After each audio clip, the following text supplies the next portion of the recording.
You're muted.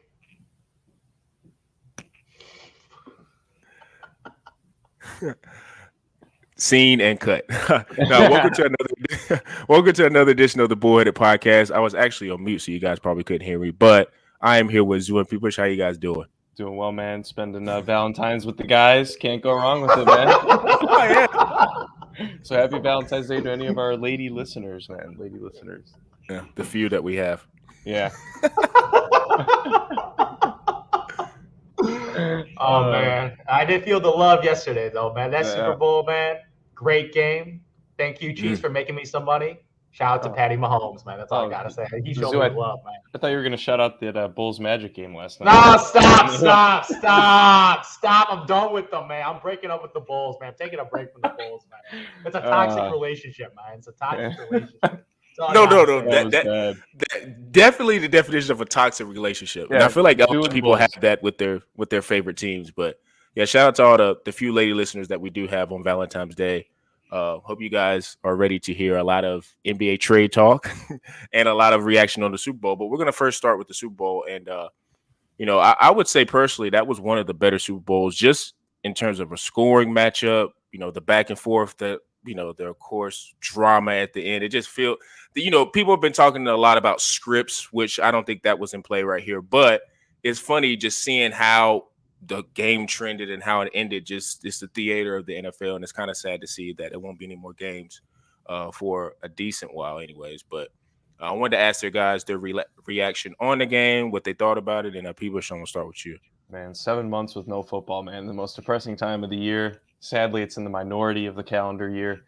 Man, this was a great Super Bowl. I think, I thought there would be a little bit more defense, and especially on the Eagles side. You see what Deebo Samuel said about the Eagles defense this year? You guys see about that? Are ripping. All the Niners. Brandon Ayuk. He's like Chiefs all day. They're just pissy they had to go with Josh Johnson, Zoo. Come on, Salty. That's the worst player I've ever seen, man. But man, he wasn't wrong. And I think we had talked about it that this defense really hadn't been tested, at least in the playoffs. And we know that the aura of the playoffs has a lot different of a tone than the regular season. So this was really the first true test. The D-line got zero pressure on Patrick Mahomes, and even when they did, he was actually able to run. He had that game-clinching 30-yard run. Beautiful. Zoo, I'm sure, was jumping out of his chair watching that, knowing he was about to win the money line. Obviously, we got a little bit of an iffy call there at the end. Call it whatever you want. He did hold him a bit, but you admitted it, man. He admitted to the crime after, man. No controversy. If someone committed murder and admits to murder, the's no controversy, man. You move on, man. Zoo, now there's an analogy. That's what it is, man. Where's the controversy, man? He admitted it. Let's move on, man. Let's move on. Yeah, if you want to blame anything, blame the defense. Not that call. That's all I got. And you got to kind of blame Jalen Hurts, man. He played nearly a perfect game. 4 total touchdowns, 300 passing yards, 70 rushing yards. But, man, that fumble recovery for a touchdown was absolutely crucial. That takes away a potential scoring possession for an Eagles offense that was flying. Devontae Smith and A.J. Brown were both on one. Goddard was doing his thing. The only thing, man, the rushing attack, under 3 yards of carry outside of Jalen Hurts, man. That's something we have not seen out of this offense all year. Miles Sanders had 7 carries, 16 yards, something like that. Gainwell had some nice plays out of the backfield in the receiving game. But, man, based on how this game played out, the Chiefs played better defense, quote unquote, right? Came up with the bigger plays individually. And the Eagles defense is the one that kind of choked. It's not at all what everybody predicted. As Travis Kelce said, man, everyone had the Eagles. I don't think we counted out the Chiefs. Yeah, exactly. God, get out of here, Travis. Exactly. Then I love Kelce, but you got to look at the panel that he was referring to. Oh, yeah, dude. Everybody on the Fox panel picked the Eagles. Yeah. That's just embarrassing. I'm stopping. Everybody? But everybody. Hey, I think we can all agree at least. I wanted Jalen Hurts to have the potential to go for a game-winning drive. We all wanted to see it. Yeah. And look, that's still would have been up a field goal. They would have been up. Even I'm not that mad at the call. Live, I thought it was a little touchy. It's still a penalty, right? But you just don't like it at that time of the game. But like everyone says, man, there's more than just that one play that decides a game. The fumble being one of them.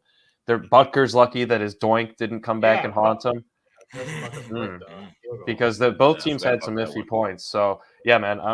It was a great Super Bowl. I do wish Hurts had a chance to go for the tie or for the win, but much deserved by the Mahomes squad, man, because a lot of people counted him out at the beginning of the year too, man, without Tyreek, and they proved him wrong. All I got to say is I followed my rule, man. Never bet against Mahomes, baby. Never bet against Mahomes. You know the rules about NFL football betting, man. You can't bet against this dude.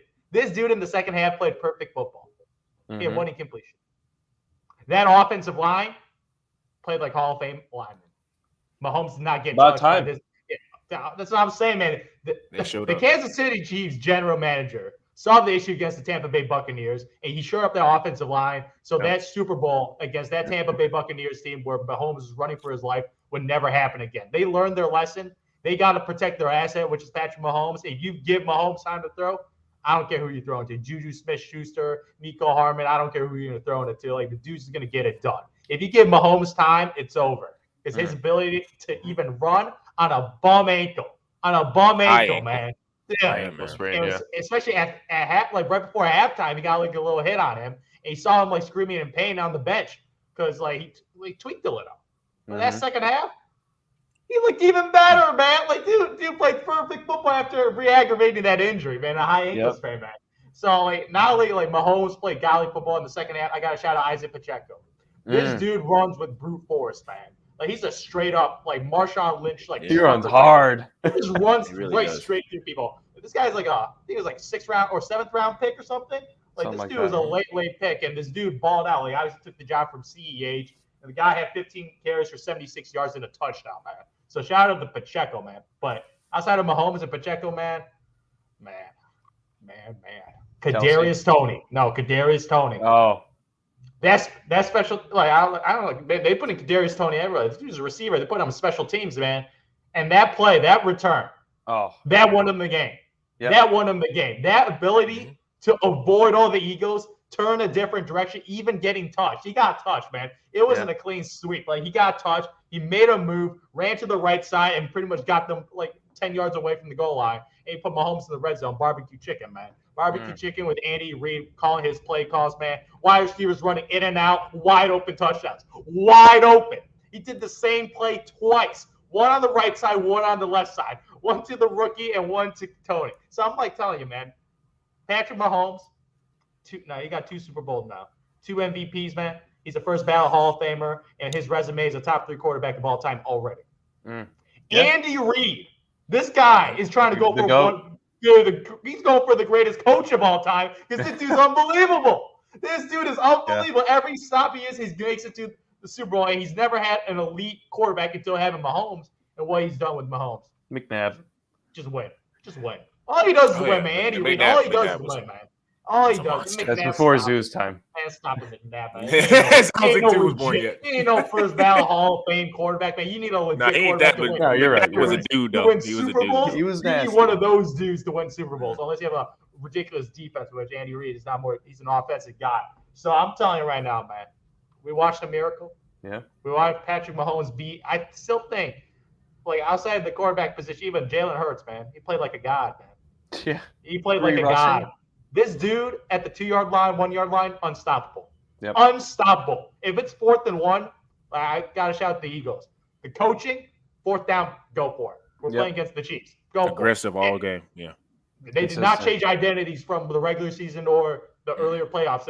They went with their game plan. They played great football. Like outside of the Hurts fumble, like they didn't turn the ball over. Yeah. Like there's not that many penalties, man. It was a clean game. It was just the Chiefs, man, made a little extra special teams, man, and Patrick Mahomes being a god at football, man. So shout outs to him winning his 2nd title, man. Yeah. You know what they say, man? Don't bet against greatness, man. Just bet on greatness and get paid out for it, man. So and he didn't even get that much volume, Zoo. That was the thing. Yeah. I mean, he had like 180 yards. He was just efficient.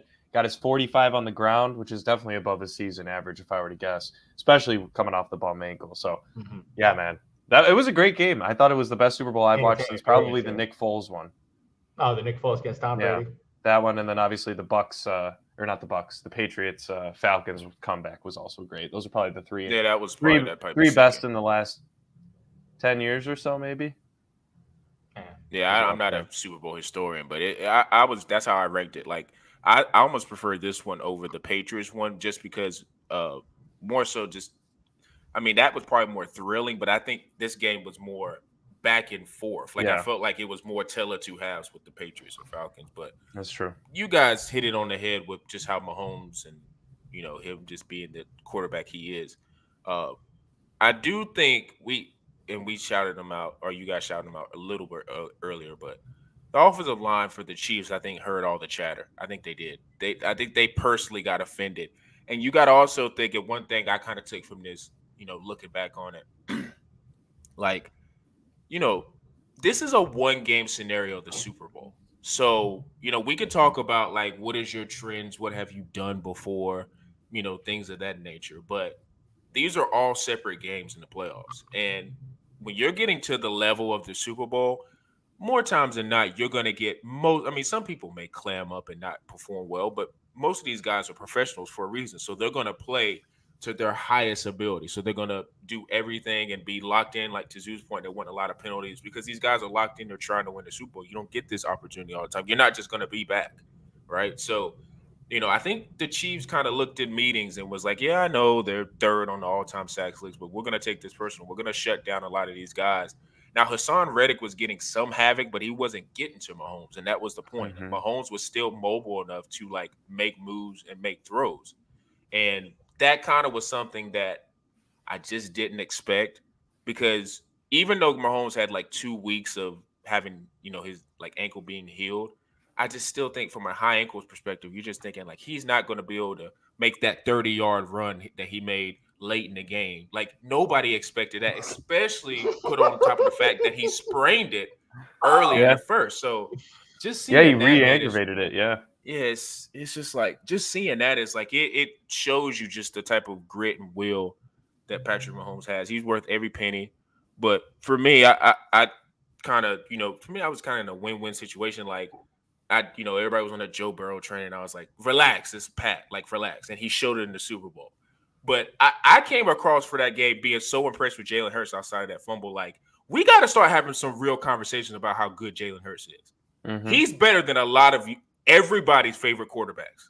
We're going to start having that conversation. I don't want to hear Josh Allen name no more. I don't want to hear it. He's not Jalen Hurts. Josh Allen had a home playoff game against Joe Burrow and got beat down. I don't want to hear his name no more. People are going to say, well, he's got the weapons. Again, name me the quarterback who does not have weapons who's great. Name it. And I'm not saying you guys. I'm just because I've been seeing it on my DMs and Instagram. Name it. I don't see the guy. So to me, Jalen Hurts, like, I think he's a victim of this story at Alabama not being great. Like, and then he had to go to Oklahoma to prove himself. And there's this narrative that runs with him, like, well, he's a running quarterback. Like, he's just no. He improved. And he's that throw on 3rd and 14 to Dallas Goedert was a dot. Yeah. That was a high pressure. If he don't make that throw, they're probably down by 2 scores. He had to, and like endless help me hit my bet too. Mm-hmm. It's like, bro, he like, because speaking of Zeus' point about it being aggressive, he could have, maybe made a check down and got it to like a 4th and 5 and gone for it on 4th down because you're going to go for it on that down. But it's like he went for the go-at throw, and Goddard made a hell of a catch in the toe tap on the sideline. Like, but that is a risky throw, and he was throwing it all game. Now he had the fumble, and that pretty much I wouldn't say that cost him the game because at that time you're not thinking because I think they were up 10, but it ended up costing them the game because that resulted in the touchdown. That was a huge momentum. It was weird because it's like I don't know because I don't think he was trying to pitch. He just like lost it. It's he like just lost the ball. No one touched him. The ball just slipped out of his hands. It's like what happened to Mahomes. Like I'm not. Oh yeah, the Mahomes. It's the exact same fumble as Mahomes. Just like against the Bengals. Just kind of let it fly on the pullback. It happens. And I was like, at the moment, I kind of was like, that ain't gonna matter. But then when I saw Mahomes when that happened, I'm like, you know what happened after that? Going out, Chiefs money line, baby. Let's go, baby. That's what I'm saying, man. When that happened, I'm like, okay, this is the point. Because that first half, the Eagles straight up were whooping their ass. Yeah, they were. Their offense was rolling. Every single play was positive yards. I was like, this Eagles team is legit, man. It ain't no fluke. They might have whooped some bad teams. But after that first half, I was like, okay, this team's legit and stuff. Yeah. But that one play, so they got lucky. They got lucky. That was like the second quarter, right? Second quarter. When that happened, 3 touchdowns in the playoffs. Yeah. Can't give away free that was That's the right. play. I think decided the game. That was the play. That and their ability to get Juju going early in the second half was huge because I don't know if you guys saw Kelsey was banged up in the second half. He was clearly grimacing on the sideline a couple times. Wasn't in as much. I was like, "Come on, man! I need that 100 yards." Didn't get it, but Juju got going, and I think that was a big thing. They were able to kind of get Tony going on that one play, like you said, Sky Moore. Mahomes just uses what he's got, man. That Tony play was huge, though. I should say Andy Reid uses what he's got, man. Dude, it was Andy Reid, man. I'm telling you, like, makes it work. Every time you see interviews about like interviewing Mahomes and Kelsey, trying to give them credit, they always mention Andy Reid for a reason. The cheeseburger king, man. Exactly. Like this dude makes it. Like there's a reason why Travis Kelsey is always wide open. Yeah, it's because of the coaching, putting him in a position to get wide open. It's the scheme. It's not like an offensive scheme that's very predictable. It's Matt Nagy, of course. It's always something different, Austin. It's always something different on offense. Like, it makes the defense question themselves. So the scheme getting these guys open, like, man, it's quite beautiful. But speaking of Hurts again, man, I got to shout out the wide receivers on the Eagles, too, man. Devontae Smith and A.J. Brown balled out, man. Yep. Like, Jalen Hurts, that dude just throwing bombs down the field, man. A.J. Brown double coverage. I got A.J. Brown. He's just better than you. He's just better than you. That one bomb. That throw was a dime. He just chucked it down there. And AJ Brown had to track that ball. Yeah, it was like direct. He had to like go towards the ball and get him that touchdown. And that beautiful dime Devontae Smith too. So I'm like, my goodness, those young guys really, really showed up, man. This Eagles team is legit. Quez Watkins having that drop.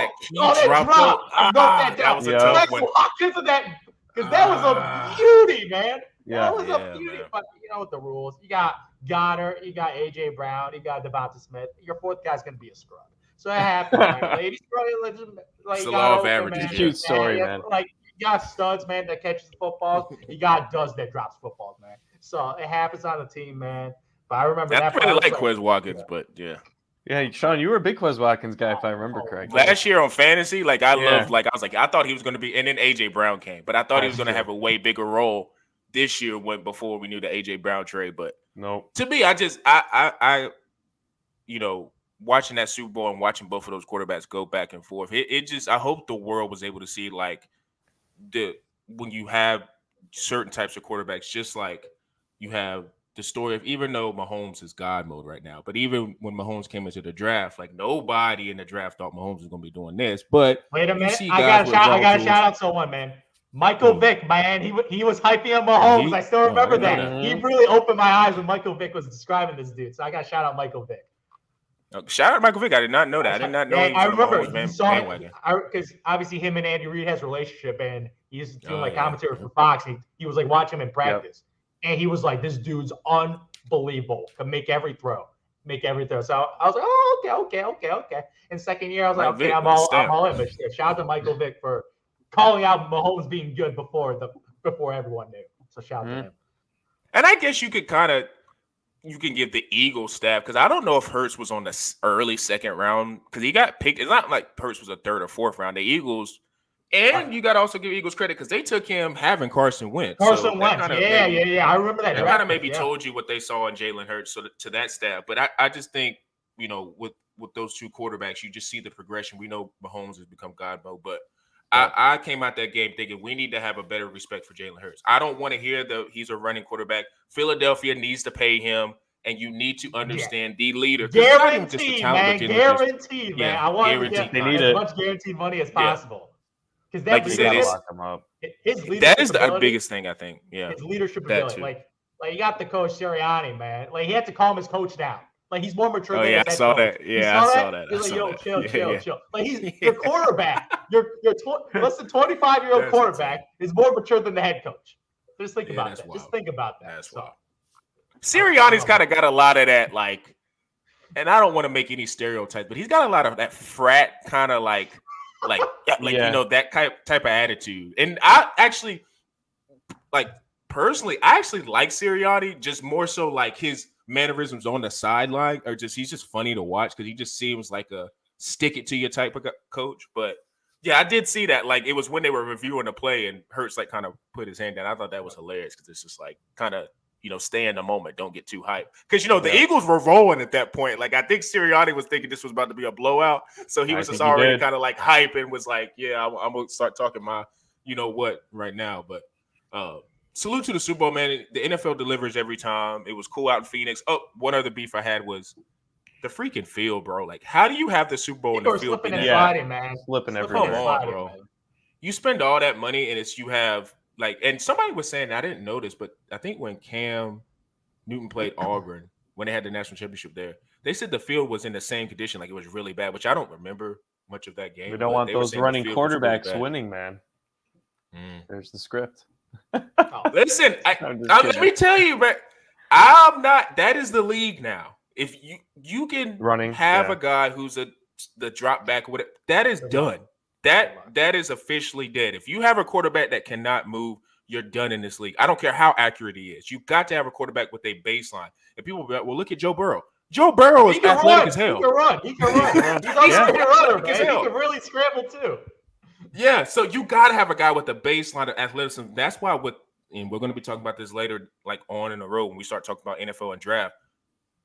These quarterbacks that can't move, guess what? You're not going to be able to pick that because there's no quarterback that's in the top 5 or 6 that cannot move. They all can run really well. So it's just kind of like that's the baseline. So the whole having a quarterback that can run and be able to make passes and do all stuff is ideally what you want.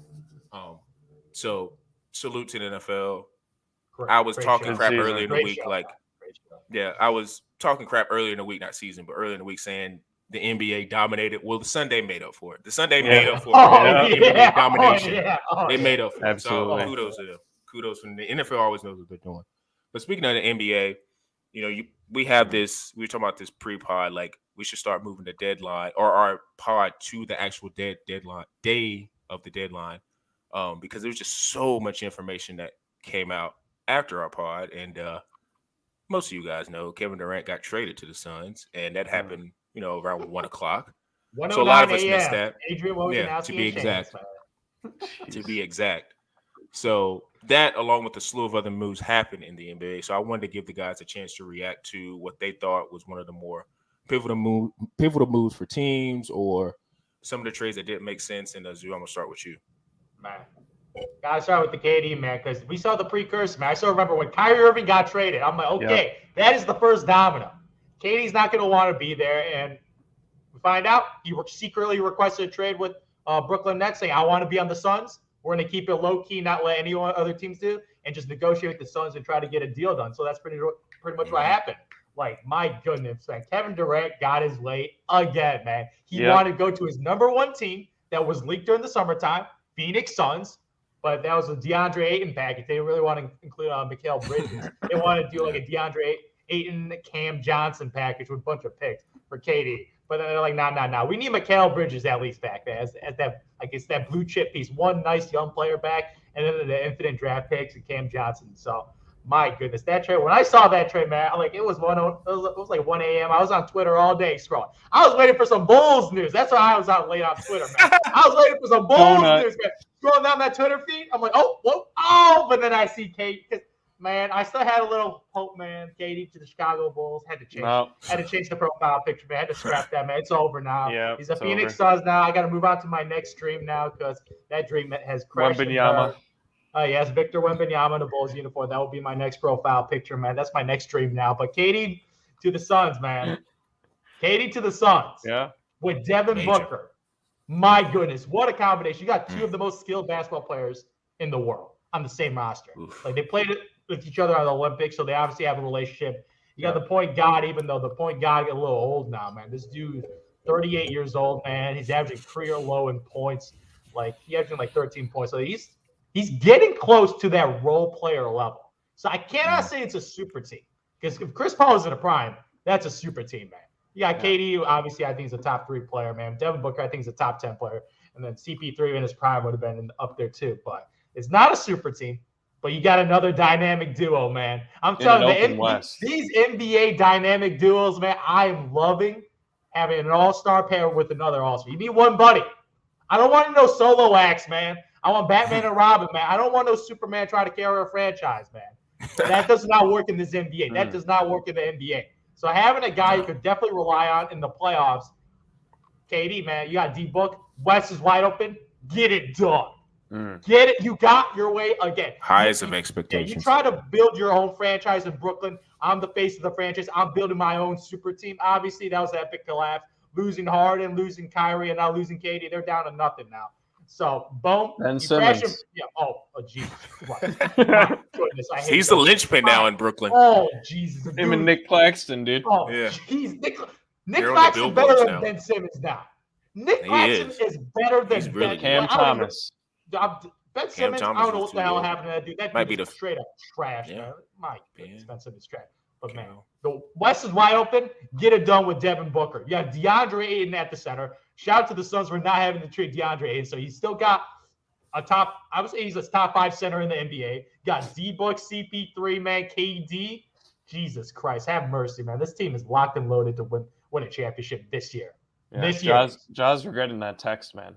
He's like, I ain't worried about the West. Oh, Lord. Yeah, now he should be worried, man. They got their hands full now. Hey, arms race right now. I mean, I know we already talked about the Kyrie trade, but man, you see that game last night. Neither one of them knew who wanted to take the last shot, man.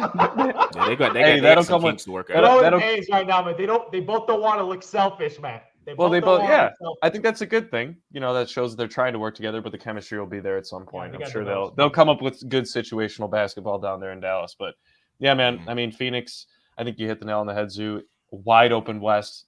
You got to go for it. KD was obviously and had been interested for at least a year. At least a year. I'm sure it was even before that, with everything going on with Harden, even before the whole Kyrie situation. So I think this is ideal for all parties. The Nets finally got some draft picks back from their major bad trade history. We all know about the Paul Pierce, KG, man, bringing those old heads, trying to bring back the Nets back. I forgot about that until I saw they lost a lot of draft capital over the years. Jalen Brown. Exactly. Yeah, exactly. That's who it ended up being. So they're trying to make up for it, get some picks back, kind of blow it up at that point. I think the trade with Kyrie to kind of get Dinwiddie and Dorian Finney-Smith back was to maybe entice KD to stay, say, hey, we're giving you a little bit of help. That ain't enough, man. He wants to play with a bona fide all-star in Devin Booker, a seasoned veteran in Chris Paul, man. I think they have – I'm interested to see the Nuggets, and that's a trade I want to bring up real quick because it was kind of a quiet one. But them getting Thomas Bryant was a nice little addition. Great. It gives, a good depth to the bench, but it gives relief to Jokic, and I think that's huge because we've talked about him, I think, a couple times. Thomas Bryant's had a quietly nice little season out there in Los Angeles. Now he'll have a little bit, probably a slightly less role just because of how important Jokic is on the floor for the Nuggets. But I thought that was a nice little addition. Let's see, who else? John Wall back to Houston, man.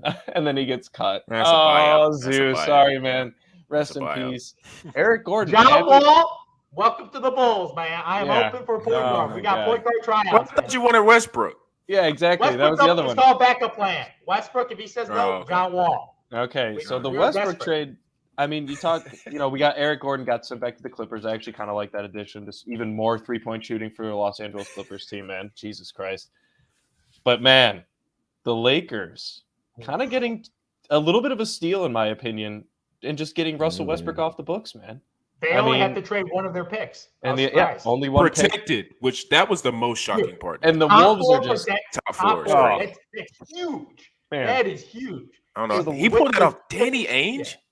Because the protection is, if it's top four, it turns into a second-round pick. That's crazy protection. That's a really, really good protection. Yeah. That's really good.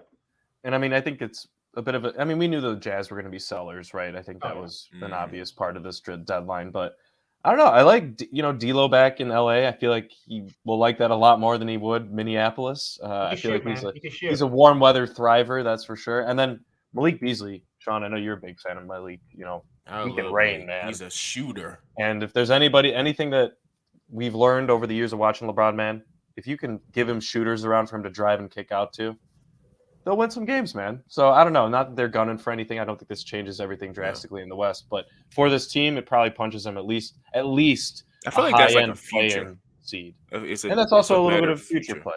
Yeah, absolutely. Yeah. Maybe it'll revitalize deloading. I really like Jared Vanderbilt. I watched him in that game against Golden State, dude. He has he's a 4 or 5 who can bring the ball up court and can make subtle moves. Like I was not familiar with Jared Vanderbilt's game at all, but his energy and just moving around, like I think he could be a really nice out of all the guys. I mean, I love Malik Beasley, but I think he could be a really big piece going forward, and he could actually get probably a decent quarterback. KD for me, that is the game breaker. When you get a guy like Kevin Durant, who's one of the greatest small forwards, scoring small forwards of all time, you get him on your team, championship or bust. There's no like, hey, let's figure out how to, because not only is it championship or bust, the Suns have already gotten to a finals and was up 2-0. So it's not like this is poverty franchise. It's like, and I'm not saying Brooklyn's a poverty franchise, but it's like they're not like this small time franchise, like take us to the promised land. Like the Suns, they have something about them. They had D-Book and they had Chris Paul, who, to Zoo's point, is aging, but it's championship or bust. It's just the only thing that I get hesitant about, and just with every team. I mean, you see it with the Lakers now, is injuries. Like, KD is not shown to be healthy. And I know it's exciting to get KD, but it's like and D-Book kind of on the low has been injured a lot. He always tweaks his like his hamstring. It's always lower body, like muscle tissue. Yeah, legs. I don't like leg injuries. Yeah. I don't like when legs are always part of your injury report. Like same thing with Zion we're seeing. Like I think he tore his hamstring. They're saying he re-aggravated it, which means he probably tore it because he's been out for a while. And if you see the play that he actually got injured on, it was just him dribbling up the court. So that's just a whole lot of different problems that the Pelicans are going to have in the future. But it's just all health. Like if you say they're healthy, they're going to the finals because KD has proven and Book has proven that they are both clutch players. Chris Paul, even though he's aging, he just needs to be somebody who doesn't turn the ball over and I almost think he's like, because he's the leader of the team, so he needs to be that pseudo leader. And then you have DeAndre Ayton. Get your rebounds, get your putbacks, get your open little 15-footers if you can do that, and just be active. If they all play within their role, the only thing I could maybe see being like, how we were just saying with Kyrie and Luka, they're trying to figure each other out. Like D-Book has kind of just always been the man. And I'm pretty sure KD got there because he wanted KD there. But it's easy to say, a lot. It's just like we've always talked about. Yeah, you just get the star talent, we'll figure it out. But I think Book's mentality is, he would probably never say this publicly, but he thinks he's the number one guy. Like, he's going to think that. But you can't when KD is on your team. KD is the number one option. So I want to see how that works, which I think it will, because I think Book wants to win, man. He wants to win, man. He wants Suns in 4, man. He wants to win, man. He got his super max, man. He got his super max, KD. Welcome to the team, man. He's got his money, yeah. Take a step back. They got to figure that out. Curry did with the Warriors, man. It's the same scenario. Same exact scenario, man. Yeah. And the thing with KD, man, he doesn't want to be a leader. He has said that I am not a leader. Having Chris Paul as a leader of a franchise, there's no choice. He's going to be a leader. Yeah, you be the leader. I be the superstar dropping 30 a game. Yep. It's just a nice fit, man. It's a nice fit in culture. Like, because obviously Kyrie Irving was the leader for the Brooklyn Nets, and that was an absolute disaster. Facts. True. Got Chris Paul, and that's why I think Harden left when he left, because I think Harden has a little bit of that. I want to be like, I'm an alpha dog, like the alpha of alphas. I think Harden has a little bit. That's why I think he was the first one to leave, because he's like, oh no, we're not going to just be listening to Kyrie. Like, and he got out, and then Kyrie ended up getting out, but that was more so about he wanted his contract. And then Katie was left holding the bag, and Katie was like, "Well, this is bull crap. I'm going too." I can't need Nick Claxton and Joe Harris, man. Come on. Yeah, that's not going to be a fair fight. So yeah, that is going to be the interesting part. Barring health, I think the Phoenix Suns are definite. But it's going to be interesting, man, because I think we all kind of, and if we really want to have a real conversation, like, and people gonna think I'm crazy saying this, I want to see KD actually do it, not being in Golden State. He's a great player, but he has not gotten nowhere to the finals since he left Golden State. That's a conversation that people just don't want to have, because they just like to, and for good reason, because KD's such a great player. But I mean, if I'm deep, I'm looking at KD like, brother, like, I led the Phoenix Suns to the finals with Chris Paul and whoever. Like, you had whatever. I get it, but we gotta. This is very vital for KD, because if he don't work here, that's tough. He knows his basketball resume is missing something. That's why he left. Yeah, it is missing something. Like, even before Steph Curry won his title last year, man, he was missing that Finals MVP. Like he knew it, he wanted it, and that's why it was so special for him. Because that first year that he won it, Iggy won the Finals MVP. That was fraudulent. Oh my god, it was fraudulent, but it did happen. It did happen. Iguodala won the Finals. Every writer should have been suspended for a year for that. They should have. Whoever voted for Iggy. That was so. That year, I would have voted. That year, I would have voted for LeBron James as the Finals MVP since the average. I wouldn't have done that, but I would have voted for Steph. That's a horrible series, man. I would have voted for LeBron. Steph Curry obviously playing with Durant. Durant was winning the Finals MVP. And then he got it done against the Celtics, and he validated his existence. And that's why people are talking about this dude's a top 10 player now. Yeah, this dude's a top 10 player after that. So I believe KD gets it done with this Phoenix Suns roster. D-Book is the second option. And it's a good team, but it ain't no super team like that Warriors team. Then the consensus in the basketball world will be like, okay, KD's top 10. I already have in my top 10. Wait. So you put him over Steph? What? If he got this ring this year, you put him over Steph? Yes. Yes. Wow. It's hard to say. I don't know. I can see the argument for Steph Curry. Because one thing about Steph, I like his leadership. He got that tangible leadership that KD just doesn't have. That's the one thing. Steph Curry fits his leadership, man. No BS, man. I can't do it. But it is tough, but I can't do it. I'm taking the 6'11" guy. That's my. I'm taking the 6'11" guy. No, as a player, I'd rather have KD, but technically, yeah. If we're talking about just stature alone, I love my bigs when they actually have skills, because that means you're unstoppable, man. When you're a big with no skills, stop. Fair, very fair. Yo, Russell, fair. No, but yeah, we all agree this is definitely this is a big one for KD. He has to at least to me this year, because it's not like he's a free agent next year. Like at least this year, I want to see him in the finals. I want to see them in the finals and going against whoever comes out the East, but. That is the blueprint. Like you said, he wants Book, who's another go-getter, who's not scared of the moment. Chris Paul, who's gonna put whoever is the fifth or sixth guy in the lineup, or the sixth or seventh guy in the lineup. He's gonna put them in line. He's gonna have that leadership aspect. And you got a big like DeAndre Ayton, who I know has had his issues with Monty, but he's gonna be a guy who's gonna be very vital because he's gonna be a guy who's gonna be able to match up with other big guys like a Jokic, and he's going to be able to tire him out. Like this, like you said, there's going to be his role is going to be very important. So it is interesting to see. I do want to see them play at least 5 to 10 games and see how it looks. And even then, that still might not be enough sample size, but it's going to be interesting. Because like saying the West, man, it's so tightly contested. You just don't know who's going to do what. Because Steph, I don't even know how long Steph's going to be out. So with him being out, we don't know what the Warriors are going to be. The Lakers have LeBron sitting out currently. Be in the play-in tournament, like you got, the Nuggets. That Jokic is amazing, but we don't know what they can do outside. I mean, Jamal Murray's been better than what I thought. Yeah, he's been pretty nice. He's been but we don't know. We don't know. And like we just talked about with Dallas, so this is a Western Conference where the play-in matches are going to be really intriguing, and the first round matches are going to be intriguing. So it's kind of going to be about seeding, like who seeds where. That's going to be really critical and crucial. Yeah, totally forgot about the Grizzlies. I kind of wish they would have made it. And now on the East side, the Nets aren't really a factor anymore. So that cuts it down to really 3 teams. They just have a base. Yeah, they just have a base Celtics, players. Bucks, and Sixers. That's it. No. Don't disrespect the Cavs, man. No, it's true. You're right, Cavs.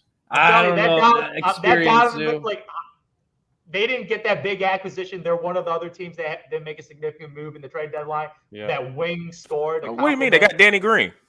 Stop it. I'll tell you, man. They were looking for Bogey, but they got Danny. That's what happened, man. Yeah, that's probably what it was. They're looking for that wing score, so they got a bootleg. The old Danny Green coming off injury, man. They needed some shooting.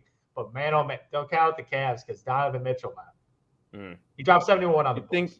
This dude dropped 71. All right, yeah. You're bringing it. They'll be interesting in the second round matchup, for real. Man. They'll be interesting in the second round. I think whoever they get in the second round, I don't know how the seeding would go, but they're going to scare somebody in the second round. Like, I don't know if I would say they beat someone. But I will say they got Philly in the second round. I don't know if that's even Doc possible. Rivers, If man. they did, that would be an interesting. He gets me nervous, man. That would be an interesting series, bro. Real nervous. Doc. He doesn't go to any of the players. He's like, Doc Rivers. I don't know. I'll tell you, man. That dude, man. The doctor. But yeah, listen, NBA, like Zeus said before the pod, this was the most entertaining trade deadline in recent memory. It was just constant moving, constant chatter. And I'm trying to think. I don't remember, and maybe I just didn't pay attention. Statistically, it was the most deals done ever. Only two teams didn't do something, right? After the Danny Green acquisition, is only one team. Oh, Chicago Bulls. One team, man. One team didn't make a move. And all I heard from my GM, continuity, man. Continuity. Pulling the Grizzlies. Well, of course, you got to say that, yeah. Yes. No, the Grizzlies getting Luke Kennard. I know I said they didn't do much, but Luke Kennard is actually a pretty decent, considering what they need. They got a sniper. I would be, and I know Dylan Brooks is the defensive guy, but I would be trying to get Kennard in that spot as much as possible. Because if you got Kennard on there sniping and Kennard on one side, that makes Ja like Dane on the other side, man, you got two of the 40% shooters, like knockdown snipers. Now Kennard is, and he probably won't start because he's just so bad on defense. But if he stacked at the wing too, shows but that back to my point, I don't remember the NBA deadline even being like this close to the Super Bowl. But kudos to them because they saw something in.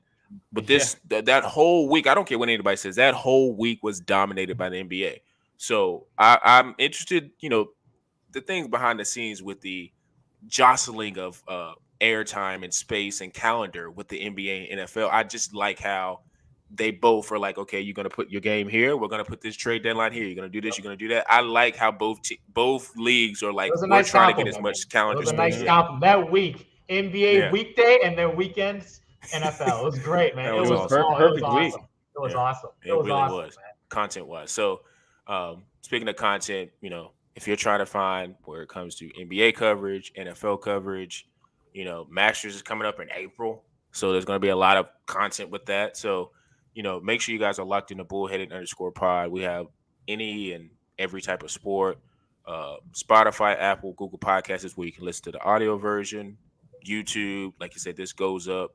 It's live right now, but this goes up right after the pod. So you guys can go in there, check it out. Also, check out the shorts with a lot of breaking details with each sport league. And for me, Zoo and P. Bush, we are out.